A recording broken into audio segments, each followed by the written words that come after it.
Hello guys, नमस्कार आप लोगों को। हम लोग पीछे के क्लास में अभी तक जो देखे थे, सरफेस केमिस्ट्री का एक पार्ट को खत्म किए थे। बोले थे 3 पार्ट में इसको बांट के देखेंगे। तो हम लोग अब चलते हैं सरफेस केमिस्ट्री का अगला पार्ट जो है कैटलिस्ट और कैटेलाइसिस, उससे रिलेटेड टॉपिक। तब फिर हम लोग कोलॉइडल सॉल्यूशन में घुसेंगे। तो पहले 2-3 दिन इसको देख लेते हैं, उसके बाद तब फिर कैटेलाइसिस में जाएंगे, सॉरी कोलॉइडल सॉल्यूशन में जाएंगे।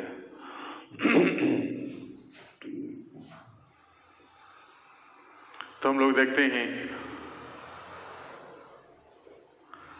Catalyst and catalysis.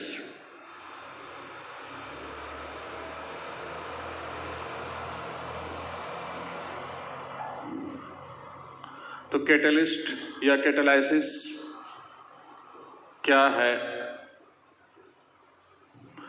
तो इसकी जानकारी जो है बहुत पुरानी है, इसलिए कि बर्जिलियस साहब ने शुरुआत किया था इसके बारे में। तो उन्होंने बतलाया था कि कोई वैसा केमिकल सब्सटेंस किसी रिएक्शन के दौरान जब उसको लाते हैं तो उसके उपस्थिति मात्र से रिएक्शन का रेट चेंज होता है, या तो रेट बढ़ जाता है या तो रेट घट जाता है। उस पदार्थ का नाम रखा गया कैटेलिस्ट और यह घटना कहलाया कैटेलाइसिस। तो हम लोग देखते हैं परिभाषा। कहता है at first Berzelius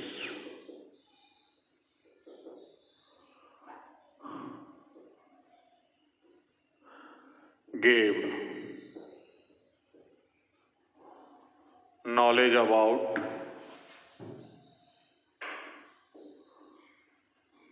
catalyst.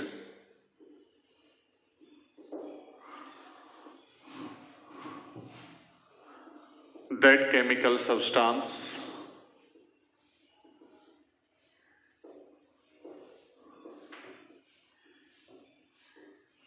which does not involve during any chemical reaction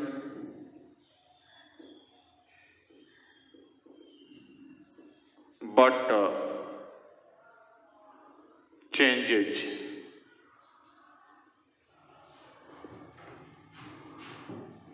rate of that reaction is called catalyst, and this phenomenon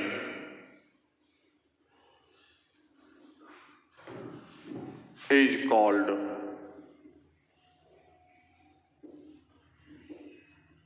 catalysis. इस घटना को कैटेलाइसिस कहेंगे, और वो पदार्थ जो है जो केमिकल रिएक्शन के रेट को चेंज करेगा उसको हम लोग कहेंगे कैटेलिस्ट। तो इस प्रकार से हम लोग पाते हैं कि कैटलिस्ट जो है कहीं भी किसी रिएक्शन के दौरान, चूंकि किसी रिएक्शन के दौरान यदि इन्वॉल्व होता है, भाग लेता है, तो चूंकि हम लोग ये जानते हैं कि किसी भी रिएक्शन में 2 ही पदार्थ में 2 घटक होता है, एक रिएक्टेंट और दूसरा प्रोडक्ट। रिएक्टेंट इन्वॉल्व होता है, अब प्रोडक्ट बनता है। तो ये किसी भी रूप में वहां पर इन्वॉल्व नहीं है, ना रिएक्टेंट के रूप में ना प्रोडक्ट के रूप में। ये सिर्फ वहां पर क्या करता है कि अपने पहुंच करके रिएक्शन के रेट को चेंज करने का प्रयास करता है, या तो रिएक्शन के रेट को बढ़ा देगा या रिएक्शन के रेट को घटा देगा। तो वैसे पदार्थ को हम लोग क्या नाम देंगे? कैटेलिस्ट, उत्प्रेरक, और यह घटना कहलाता है कैटेलाइसिस। हम लोग अपने समाज में भी बहुत लोगों के प्रति थोड़ा सा कैटेलाइज्ड हैं, अर्थात अपने जाकर के जो है कि जैसे होता है कि किसी को देख लिए कि कल के डेट में वो बीपीएससी कंप्लीट किया, तो मुझे भी लगने लगता है कि मुझे भी बीपीएससी कंप्लीट करना है। कभी लगता है कि वो दरोगा बन गया, दरोगा में कंप्लीट किया, तो हमें भी लगता है कि उससे प्रेरणा लेते हैं, अपने आप में प्रेरणा लेते हैं कि हमको उसी की तरफ पढ़ना है और दरोगा बनना है, किसी को इंजीनियर, किसी को डॉक्टर। तो ये किसी न किसी से हम लोग उत्प्रेरित रहते हैं, जबकि वो मेरे जीवन में वैसा नहीं कहा मेरे हमको, या कि वो कुछ इन्वॉल्व हो जाएगा, बता देगा, वैसा कुछ नहीं है, उनको कुछ नहीं बताया वो। लेकिन उसको देखने मात्र से यदि मेरे शरीर में स्फूर्ति जगती है और उस ओर हम अग्रसर होते हैं जिस ओर वो गया और उस मकसद को पा लिया, तो ठीक उसी प्रकार से वो मेरे लिए क्या कहलाएगा? कैटेलिस्ट, और ये घटना भी कहलाएगा कैटेलाइसिस। तो कभी कभी लोग पूछता है कि आप किससे प्रेरित थे? तो कोई मम्मी से, कोई पापा से, कोई बगल के पड़ोस के लोगों से, कहा उसको देखे थे ये काम करते हुए, तो उससे जाके हम प्रेरणा लिए। तो इस प्रकार से जो प्रेरणा हम लोग हर जगह लेते हैं, तो केमिकल रिएक्शन भी प्रेरणा लेता है, केमिकल रिएक्शन भी कैटेलाइज्ड हो रहा है, वो किसी पर आश्रित हो रहा है कि तुम्हारे तरह हमको भी बनना है। तो ये जाकर के जो है कि बनने की घटना, या उसको हमको उस तरह से काम करने की घटना, या काम करने का रफ्तार यहाँ पर यदि चेंज हो रहा है, तो यहाँ पर जाकर के जो है कि वो कहलाएगा कैटेलिस्ट, और ये घटना कहलाएगा catalysis. So we find that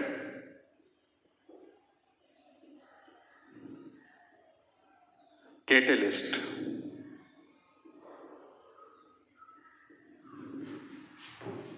can increase or decrease rate of chemical reaction।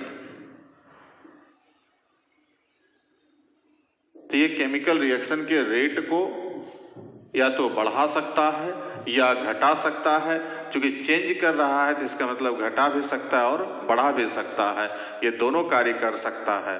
तो इस प्रकार से आगे जो है कि ये वैसे ही पदार्थ में क्या कहलाएंगे? कैटलिक। चेंज करने का मतलब यही हुआ कि बढ़ाने की भी क्षमता है, घटाने। कभी कभी हम लोग घटाने वाला भी कैटलिस्ट पला पड़ता है कि जैसे मान लीजिए कोई बंदूक को बढ़िया से पढ़ रहा है, अब उसको एक बिगाड़ने वाला दोस्त मिल गया, अब वो पढ़ने में तल्लीन था और वहां पर जाकर के जो है कि वो आया और मोबाइल निकाल के अपना गेम खेलने लगा और उसको प्रेरित कर रहा है, तो उसका टाइम को तो किल किया, वो टाइम को तो बर्बाद किया। तो वहां पर वो क्या कर रहा है? रेट को घटा रहा है कि जो टारगेट लेके चला था कि आज हम 25 सवाल बनाना है, अब वो फिर हम कल पर छोड़ दिए, कल फिर आ गया, फिर परसों पर छोड़ दिए। तो इस प्रकार मेरे पढ़ाई के रफ्तार को क्या कर दिया? घटा दिया। तो वो हो गया, वो भी कैटलिस्ट है, वो भी रेट को चेंज कर रहा है, लेकिन वो बढ़ा नहीं रहा है। कोई प्रेरणा ऐसा नहीं दे रहा है कि हाँ ये काम, वो हमको दूसरी ओर ले जा रहा है, दूसरी चीज का प्रेरणा दे रहा है। इसका मतलब जो मेरा पॉजिटिव थिंकिंग था उसको क्या कर रहा है? डिक्रीज कर रहा है, और जो नेगेटिव चीज था जिससे हम दूर भागना चाह रहे थे उसको बढ़ा रहा है। तो एक तरफ दूसरी तरफ बढ़ा रहा है, तो दूसरे उधर जो है कि जो पॉजिटिव थिंकिंग वाला था उसको क्या कर रहा है? घटा रहा है। तो वैसे भी लोग हमारे समाज में मिलते हैं, हमारे आसपास मिलते हैं, जो हमें निगेटिव प्रेरणा दे रहे हैं, ये काम मत करो। अब कोई आदमी सोच ले कि हमको जाके मेडिकल कंप्लीट करना है, तो मेडिकल कंप्लीट करने के लिए कुछ लोग मिलेंगे आपको प्रोत्साहन देने वाले, नहीं ठीक है, बहुत अच्छा, लगे रहो, मेडिकल कंप्लीट कर जाएगा, इंजीनियरिंग कंप्लीट कर जाएगा, बीपीएससी तुम कर सकते हो। कुछ लोग उसमें टांग अड़ाने वाले, टांग खींचने वाले मिलते हैं, हो तुमसे होगा। तो ये वर्ड जो कह दिया तुमसे होगा, बहुत टफ है, ये है, वो है, दिस दैट मीन्स वो क्या है? निगेटिव कैटलिस्ट है। तो ठीक उसी प्रकार से यहाँ पर हमको जाके दोनों काम कर रहा है, एक पॉजिटिविटी डाल रहा है जो इंक्रीज कर रहा है, दूसरा निगेटिविटी डाल रहा है जो क्या कर रहा है? रेट को डिक्रीज कर रहा है। तो इस प्रकार से आके इसको हम फिर लोग डिवाइड करेंगे इसके माने एक्टिविटी के आधार पर। लेकिन तत्कालिक अभी चूंकि इंट्रोडक्शन देख रहे हैं कैटलिस्ट का, तो यहाँ पर सिर्फ हम एग्जाम्पल देख लेते हैं एक दो ठो, और उसके बाद तो वहां पर जाके फिर हम आगे फिर बढ़ेंगे तो फिर टाइप में देखेंगे। जैसे एग्जाम्पल के लिए लीजिए,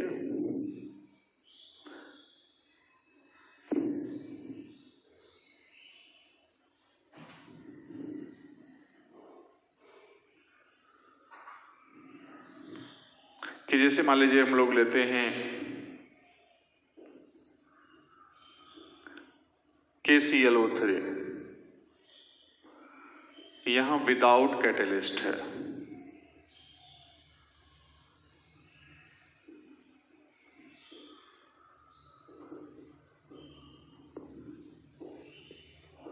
अब यहां पर रेट इक्वल टू R1। अब वही रिएक्शन सेम है, MnO2 यहां पर डाले, 2KCl प्लस 3O2। अब यहां पर रेट इक्वल टू R2 है, तो कहता है if R1 is not equal to R2, यदि दोनों बराबर है तो इसके ऊपर पहुंचने से कोई प्रभाव पड़ा नहीं।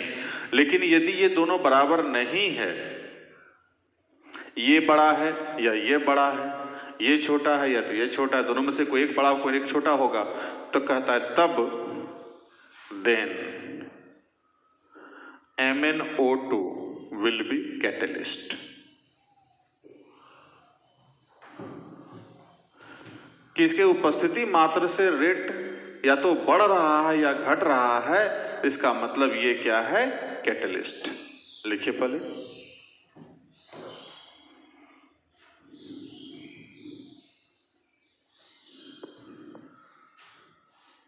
हो गया।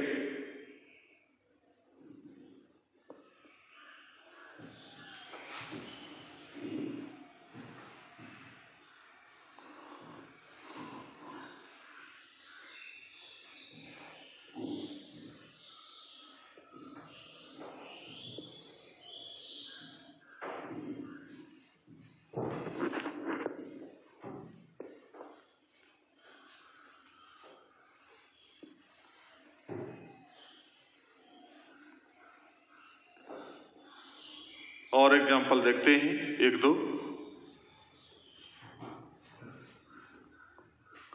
जैसे यहां पर है 2SO2 प्लस O2, 2SO3, नहीं कुछ डाले तो भी रिएक्शन तो होगा विदाउट कैटेलिस्ट। अब यहां रेट इक्वल टू R1 है। अब इसी रिएक्शन को हम लोग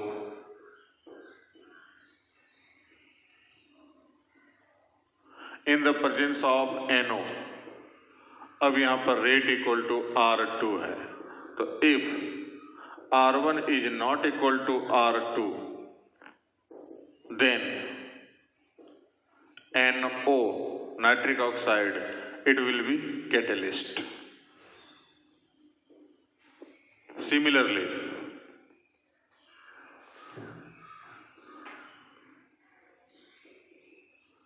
CS3 C डबल, या दूसरा लेते हैं N2 plus 3H2 2NH3 without catalyst. अब यहां पर N2 plus 3H2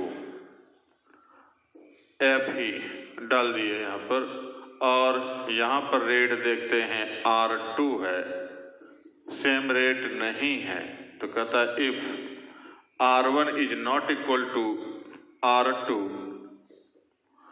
then Fe will act as catalyst. और यह घटना कहलाएगा सब कैटेलाइसिस का। तो इस प्रकार से हम लोग का बहुत सारा रिएक्शन देखने को मिलता है कि जिसमें जाकर के जो है कि उसके उपस्थिति मात्र से रिएक्शन का रेट में चेंजिंग हो रहा है, बाकी वो रिएक्शन में कहीं इन्वॉल्व नहीं है, तो इस घटना को हम लोग कहते हैं कैटेलाइसिस, और वैसे पदार्थ को कहेंगे कैटेलिस्ट। लिखिए इसको,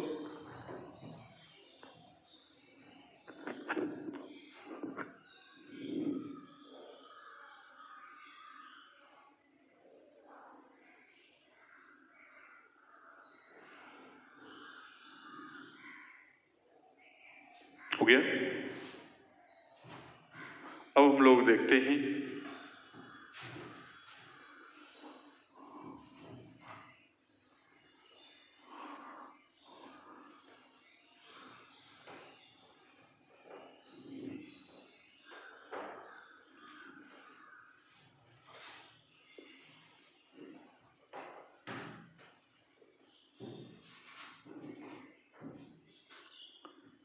टाइप्स ऑफ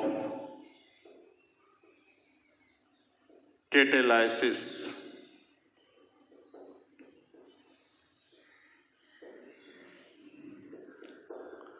कैटालाइसिस का टाइप देखते हैं।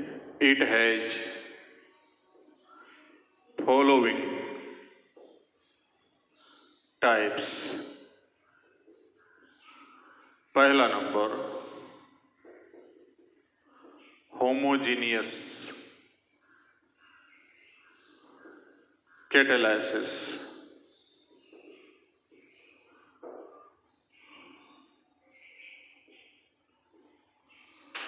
तो कहता है that phenomenon of catalysis during which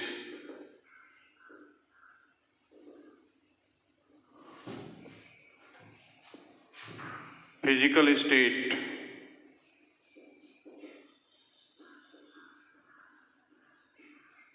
of reactant products and catalyst is same, is called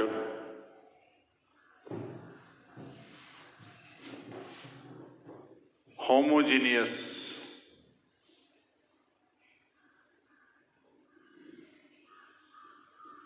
catalysis. कहता है कि कैटालाइसिस की वैसी घटना जिसके दौरान रिएक्टेंट, प्रोडक्ट और कैटलिस्ट सबका फिजिकल स्टेट सिमिलर हो, अर्थात सब यदि सॉलिड है तो सॉलिड है, सब लिक्विड है तो लिक्विड है, और सब गैस है तो गैस है। मतलब सेम फिजिकल स्टेट में जब सब वर्क करेगा तब वैसे सब्सटेंस को वैसे फेनोमेनन को, वैसी घटना को हम लोग कहेंगे जाकर के होमोजीनियस कैटालाइसिस। फिर से एक बार दिमाग बैठा लीजिए कि जब किसी भी रिएक्शन के दौरान रिएक्टेंट, प्रोडक्ट और कैटलिस्ट तीनों का फिजिकल स्टेट आपस में सेम हो, सिमिलर हो, तो वैसे घटना को हम लोग कहेंगे होमोजीनियस कैटालाइसिस। जैसे अभी एक जस्ट एग्जांपल लिए हम लोग, 2SO2 gas plus O2 gas, NO gas, अब यहां 2SO3 गैस। तो क्या देख रहे हैं, सब का सब क्या है, गैसेस स्टेट में प्रेजेंट है। तो वैसे स्थिति में इस ढंग का जो एग्जाम्पल होगा वो सब का सब क्या हो जाएगा, हमको होमोजीनियस कैटालाइसिस में आएगा। दूसरा एग्जाम्पल लेते हैं CS3 COONA या C2H5 इथाइल एसीटेट, लिक्विड है, वाटर ये भी लिक्विड है। अब यहाँ H2SO4 डाले, ये भी लिक्विड है, और यहाँ पर CS3 COOH लिक्विड, और यदि C2H5OH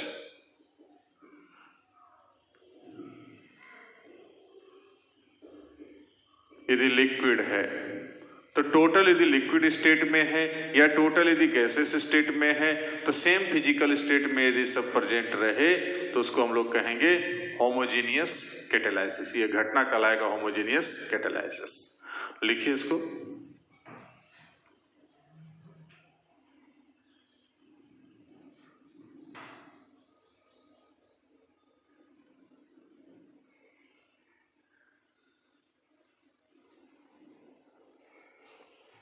हो गया। तो बहुत सारा इस इधर का एग्जाम्पल है, तो उसको भी हम लोग यहाँ पर ले सकते हैं। जैसे याद आ रहा है, और तीसरा में 2CO gas, carbon monoxide, O2 gas, NO gas.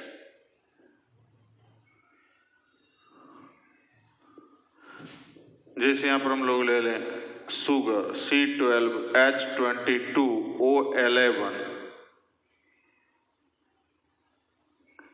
अब यहां पर इसका सॉल्यूशन लेते हैं एक्वस, लिक्विड है, H2O लिक्विड है, H2SO4 ले लिए, ये भी एक्वस है, लिक्विड है। अब इधर जाकर के जो है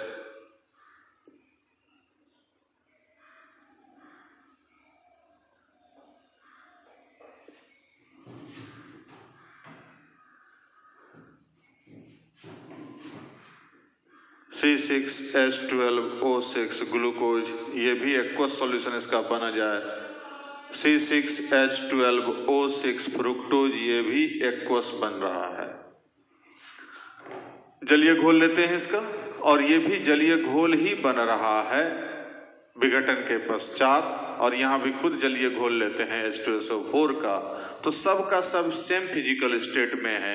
तो इस ढंग की जितनी भी घटनाएं हैं वो सब का सब होमोजेनियस कैटालाइसिस का एग्जाम्पल होगा। लिख लीजिए।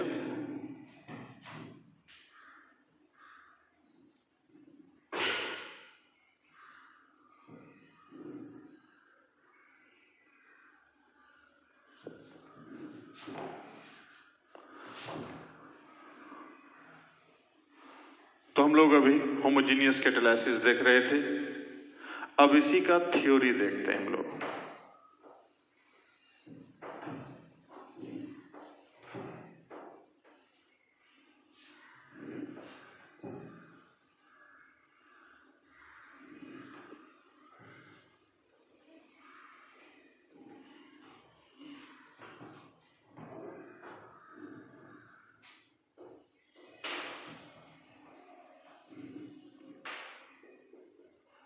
Theory of homogeneous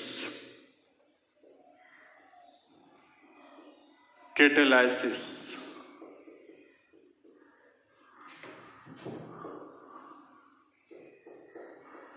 This theory was given by Clement and Dijorms.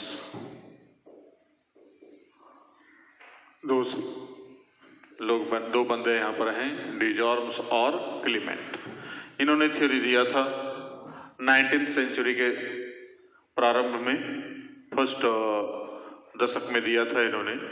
इसमें इन्होंने बताया था, अकॉर्डिंग टू दिस थ्योरी,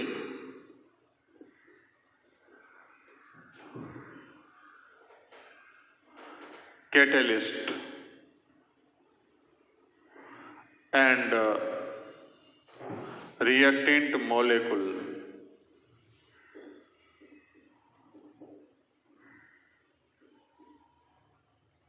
हम लोग केमिकल काइनेटिक्स में पढ़ चुके हैं theory, form an intermediate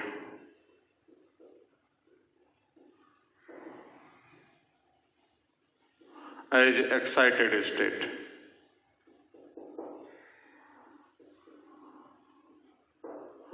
Then such intermediate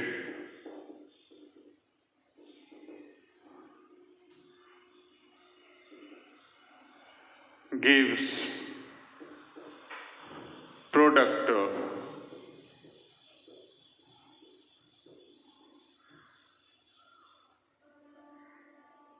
after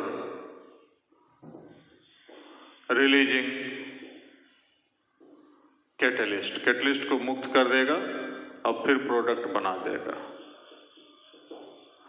तो ये जाकर के जो है थ्योरी कह रहा है, किस थ्योरी में, रिएक्टेंट और कैटलिस्ट का मॉलिक्यूल जो है आपस में मिल करके, जो हम लोग वहाँ पढ़े थे transition state theory chemical kinetics में, उसमें बताए थे कि ट्रांजिशन स्टेट थ्योरी में ये बतलाया गया था कि कोई भी दो रिएक्टेंट आपस में मिल करके पहले एक इंटरमीडिएट का निर्माण करता है, जिसका कि जाकर जिसको या ट्रांजिशन स्टेट भी बोलते हैं, कि जिसका एनर्जी काफ़ी हाई होता है रिएक्टेंट के तुलना में, तो वो एक्साइटेड स्टेट में पहुंच जाता है। तो उसी प्रकार ये भी यहाँ पर हमको एक्साइटेड स्टेट में पहुंचेगा और वो जाकर के तब जाकर के फिर प्रोडक्ट का निर्माण करेगा अलग अलग स्टेप में। उसमें ये भी बतलाया गया था कि रेट डिटरमाइनिंग स्टेप में कि जो स्लोअर स्टेप होगा वो जाकर के रेट को निर्धारित करेगा, जो फास्टर स्टेप होगा वो रेट को निर्धारित नहीं करेगा। जैसे यहाँ पर हम लोग देखते हैं, दैट इज यदि यहां पर हमको A प्लस B, अब इधर हमको कैटलिस्ट कुछ भी ले रहे हैं, X ले रहे हैं,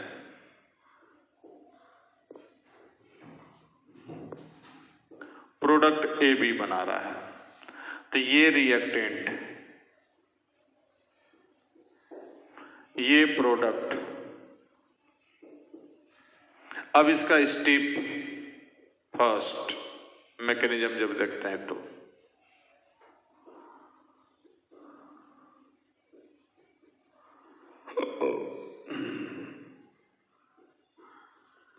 step first A plus X,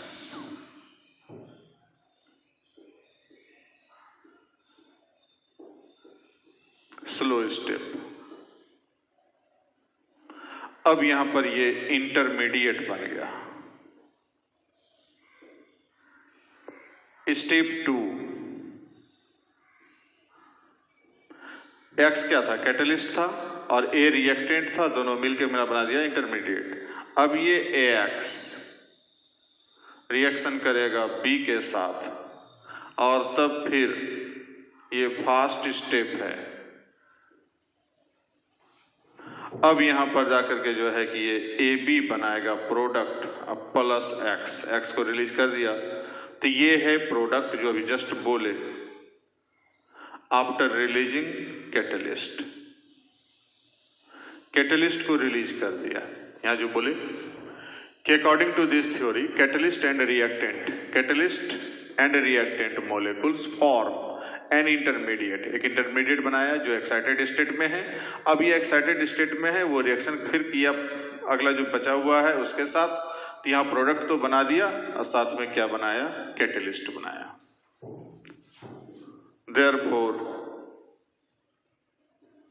rate of reaction यहां पर जो होगा वो इस पर डिपेंड नहीं करेगा, इस पर डिपेंड करेगा।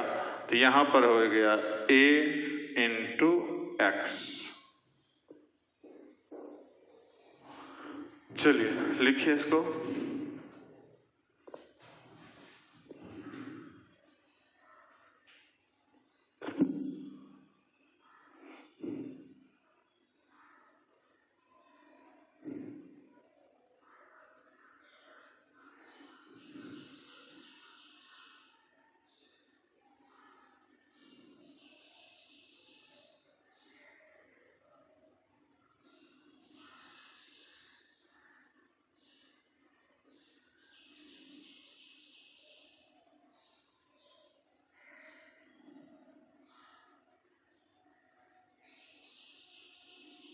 हो गया।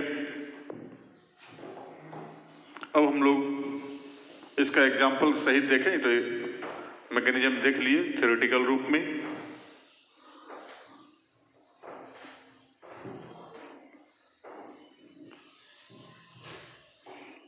अब इसमें कोई भी रिएक्शन आवेगा, चाहे किसी भी एग्जाम में आवे, सारे क्वेश्चन को हम लोग डील कर सकते हैं।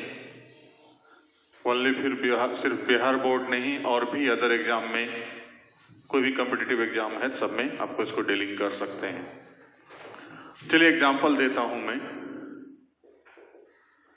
कि हम लोग देखें 2SO2 प्लस O2 गैस है NO गैस है। अब इधर जाकर के जो है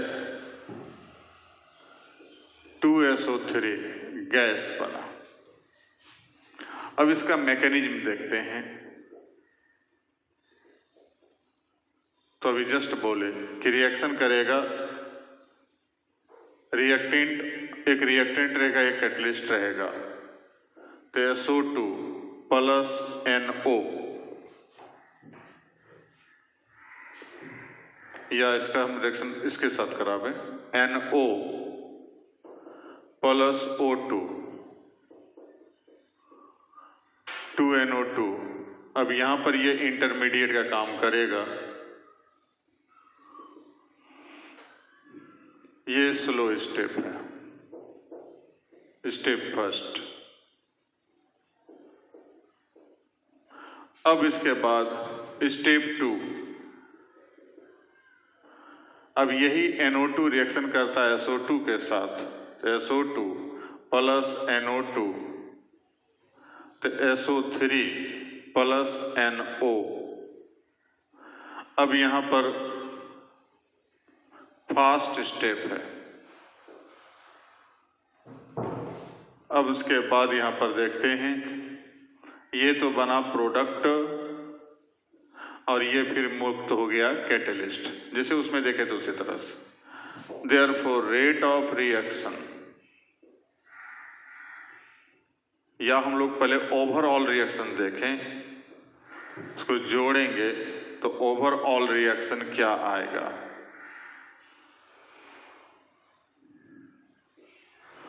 तो यहाँ NO2 2 है, यहाँ NO2 1 है, तो 2 से मल्टीप्लाई करना पड़ेगा।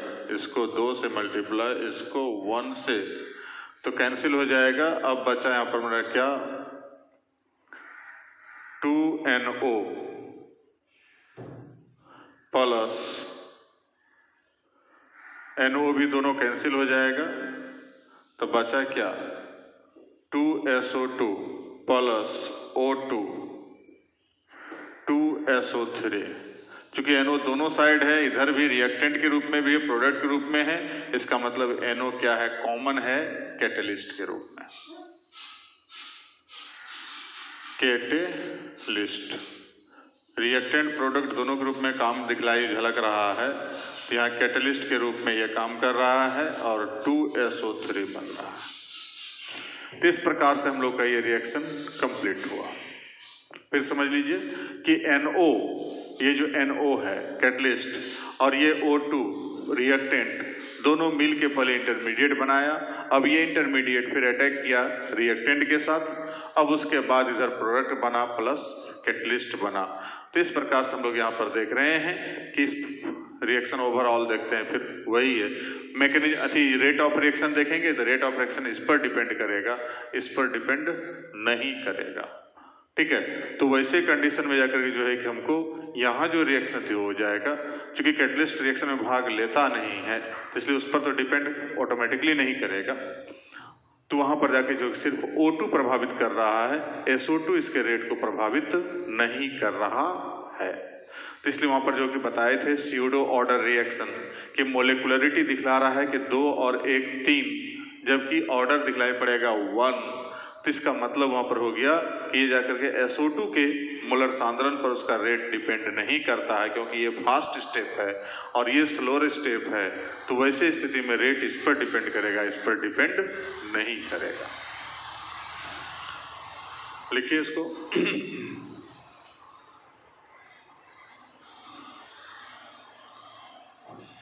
हो गया। अब दूसरा एग्जांपल और लेते हैं।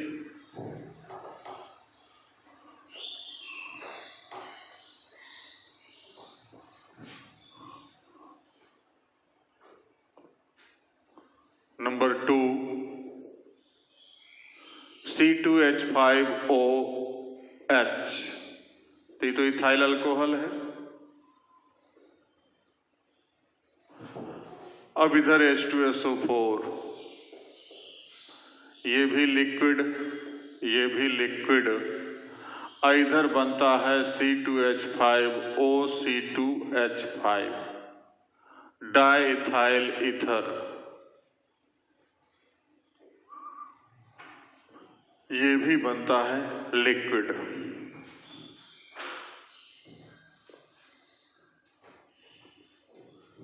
अब इसका मैकेनिज्म देखते हैं। तो C2H5OH plus H2SO4 step first. अब ये दोनों रिएक्शन करेगा, इंटरमीडिएट बनाया C2H5HSO4 प्लस H2O, ये है इंटरमीडिएट।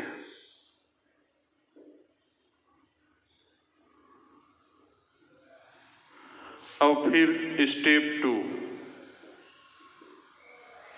C2H5HSO4 plus C2H5OH। अब यहां बन गया C2H5OC2H5 प्लस H2SO4। तो H2SO4 जैसे लिए थे जितना उतना फिर हमको मुक्त ही हो गया। तो कैटलिस्ट का ही खासियत है कि रिएक्शन के प्रारंभ में जितना लिए, रिएक्शन के बाद में उतना ही मिल गया। हमको कहीं पता ही नहीं चला कि रिएक्शन में वो इन्वॉल्व हुआ या नहीं हुआ। हकीकत में वो कैटेलाइज कर रहा है, रिएक्शन में इन्वॉल्व लग रहा है कि इन्वॉल्व हो रहा है, यहाँ पर दिखलाई पड़ा है, इंटरमीडिएट बनाने में भाग ले रहा है। लेकिन जब फिनिशिंग करते हैं हम लोग, रिएक्शन को फाइनल देखते हैं, तो वहां देखते हैं वो हाजिर है ज्यों का त्यों। तो इसलिए पता चलता है कि रिएक्शन में इन्वॉल्व नहीं हो रहा है। अब इसको यदि ओवरऑल रिएक्शन लिखें, ओवरऑल रिएक्शन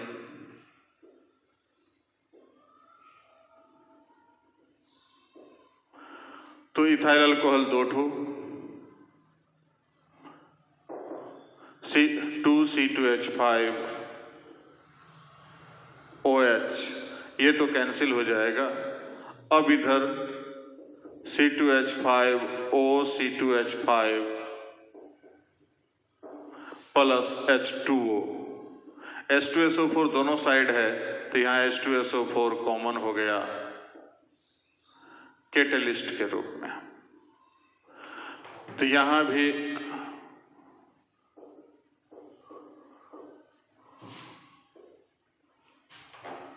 तो ये रिएक्शन यहां पर हम लोग देख रहे थे, मेन रिएक्शन था। अब ये रिएक्शन जो मैकेनिज्म देखे, स्टेप फर्स्ट और स्टेप 2। अब यहां पर ये स्लोअर स्टेप है, ये फास्टर स्टेप है। तो इस प्रकार से आकर के जो है कि इनके थ्योरी के आधार पर जाके क्लीमेंट और जो थ्योरी जो दोनों वैज्ञानिकों ने दिया, उनके आधार पर जाकर के जो है कि रिएक्शन यहाँ पर हमको इंटरमीडिएट के रूप में पहले कंप्लीट होता है, रिएक्टेंट का मॉलिक्यूल और कैटलिस्ट का मॉलिक्यूल, और तब फिर जाकर के प्रोडक्ट का निर्माण करता है। पहले इसको लिखिए, उसके बाद आगे देखते हैं।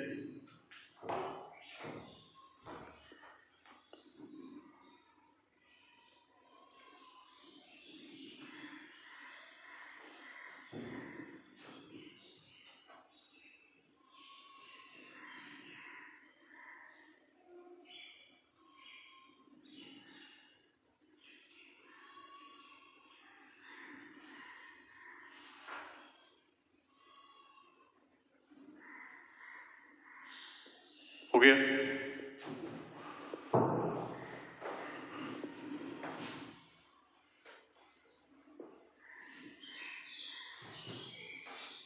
तो पहला हम लोग देख रहे थे होमोजेनियस कैटेलाइसिस। अब हम लोग देखते हैं दूसरा, number 2,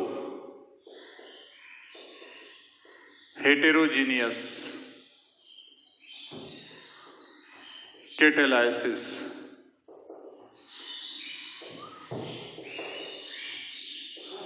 That phenomenon of catalysis during which physical state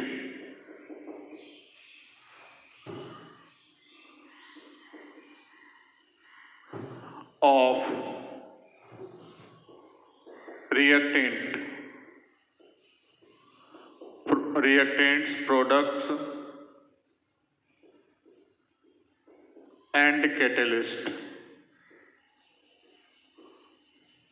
is not same, is called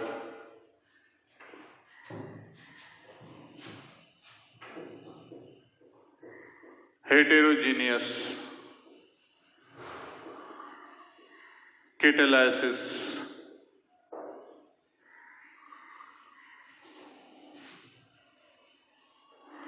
इसमें क्या है, फिजिकल स्टेट सबका आपस में सेम नहीं होगा, तो उसको हम लोग कहेंगे हेटेरोजीनियस कैटालाइसिस। मतलब किसी न किसी एक कंपोनेंट का जो है वहां पर फिजिकल स्टेट कुछ ना कुछ चेंजिंग हो जाएगा, तो वो कहलाएगा हेटेरोजीनियस कैटालाइसिस। एग्जांपल के लिए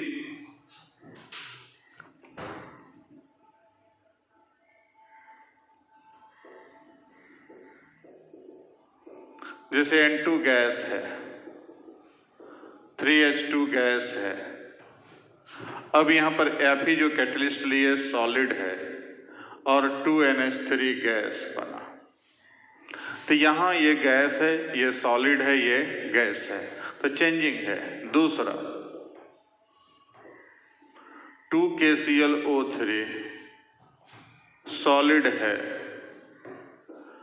MnO2 सॉलिड है, 2KCl सॉलिड है और 3O2 गैस है। तो क्या देख रहे हैं, कहीं न कहीं कोई न कोई एक पदार्थ का फिजिकल स्टेट में यदि चेंजिंग आता है तो उसको हम लोग यहाँ कह रहे हैं हेटेरोजेनियस कैटालाइसिस। और एग्जांपल देख सकते हैं,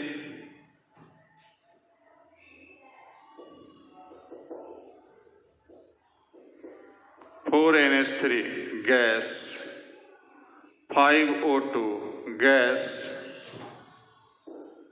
PT solid, 4NO gas plus 6H2O liquid. तो ये जो देख रहे हैं हम लोग यहां पर, सबका फिजिकल स्टेट क्या है, डिफरेंट आ रहा है। तो इस प्रकार का जो भी रिएक्शन होगा जिसमें कैटलिस्ट, रिएक्टेंट और प्रोडक्ट सबका जाकर के जो है कि फिजिकल स्टेट यदि डिफरेंट आता हो तो उसको हम लोग कहेंगे हेटेरोजीनियस कैटालाइसिस। लिखिए इसको।